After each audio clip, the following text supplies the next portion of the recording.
Welcome back, Principles of Accounting 2 students. Sitting here finishing up chapter 16, and there's one last video I wanted to make before we move down to chapter 17. Of course, still day one, so we got some time. But this is called the cost of goods manufactured, and there is a schedule of cost of goods manufactured as well. So one of the things I guess you probably need to know is what a cost of goods manufactured is, which is the cost that a company has. For the most part, actually pretty much exclusively, it would be not a service company, not a merchandising company, but a manufacturing company. Manufacturing company manufactures goods, and that costs them money. So this is calculating how much it costs them. So here's your formula down here. Essentially, this is what we're doing. You may recognize this from earlier videos, but you take your beginning work in process at the beginning of the month, and then you add in your direct materials, your labor, your overhead. Overhead's also known as indirect materials, indirect labor, things like that, depreciation, things that you can't necessarily tie directly to a product. Okay, so you take your beginning materials, or your beginning work in process, plus materials, labor, and overhead. Now, what we called that a little while ago, actually about 5 minutes ago, is actually if it was a merchandising company, it would be purchases, right? And that's a little bit inaccurate here because we're talking about a manufacturing company, but it's the same stuff, right? It's what you began with, and this is what you made. So slightly inaccurate, but conceptually the same thing. All right, so then here we have an ending work in process, right? So you take your beginning, which is what you had at the beginning, plus what you made throughout the period, and that's going to be what you have available to sell, right?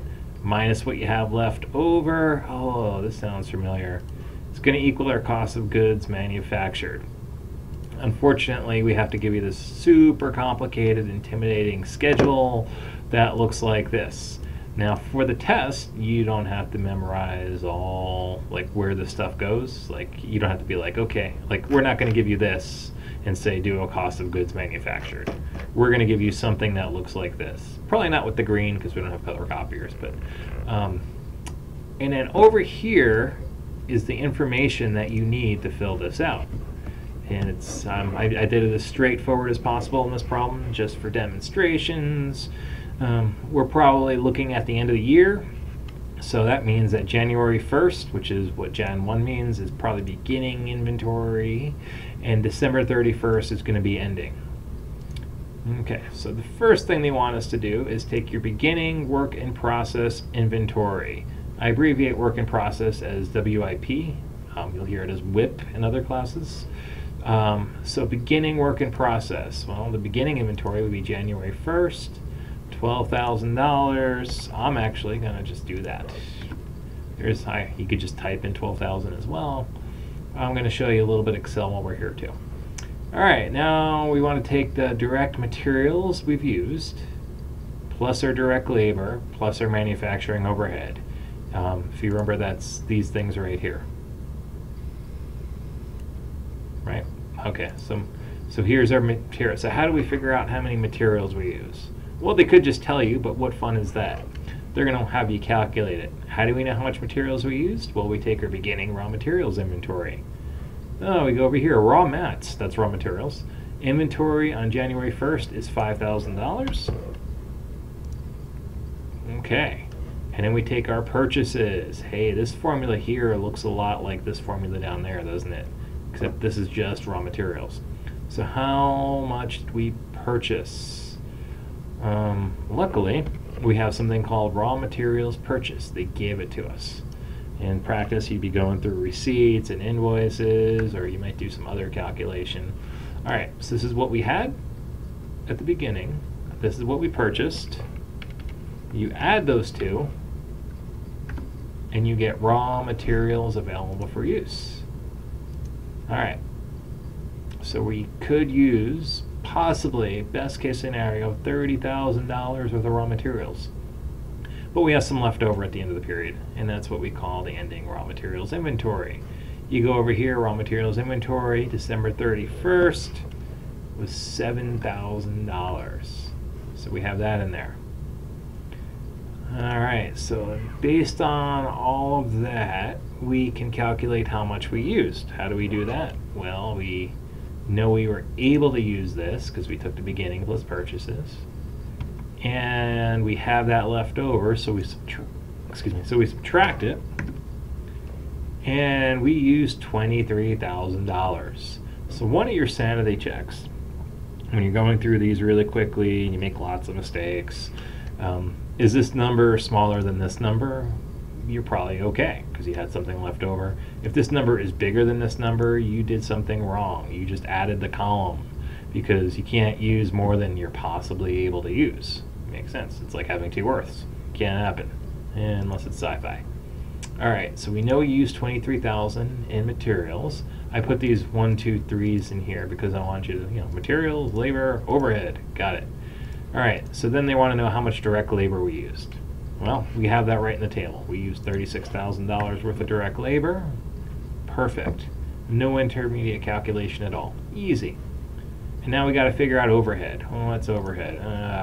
Overhead consists of indirect materials, indirect labor, depreciate, and we'll get into this. We have entire sections of the book on overhead this semester. So for now, just know it's indirect material, indirect labor, and then other things that you can't tie dollar for dollar to a product, you have to estimate. Depreciation, plant utilities. All right, so here's my indirect materials. Here's my indirect labor. Here's my depreciation, which looks spelled wrong, but we'll address that in a minute. And there's my plant utilities. So, knowing all of that, we can calculate my total overhead simply by adding all of these up.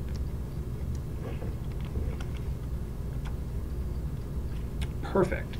So now I know I have direct material cost, I have direct labor cost, I have direct overhead costs. All of those, materials, labor, overhead, combined are called manufacturing costs.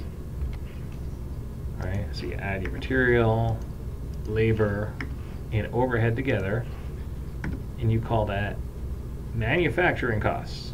All right. So I have this beginning work in process inventory, which is right there, plus the total manufacturing costs. That's going to equal the total cost I have to account for, also known as what I can possibly sell this period. Right, and I have $12,000 of material, of junk actually, it's finished goods, in the warehouse, and I have $76,000 that I put into production. So that means I have $88,000 left. All right, now I take my ending inventory, ending work in process, finished goods inventory on we want work in process inventory on December 31st. Why work in process and not finished goods? Because it's asking for ending work in process inventory. So your cost of goods manufactured is going to equal that. 88,000 that you had minus the 16,000. So notice we don't use these. Yay, we don't use those. Those are there to distract you. Woohoo. Woohoo. Okay. I think everything else in here we used. Well, that kind of explains the schedule. I know we went through it a little quickly. I have about 1 billion homework problems for you to deal with on this one. I thought it was quick, but I'm already at 9.5 minutes for this video. So I'm going to bid you adieu and have a great week and start that homework early. Take care.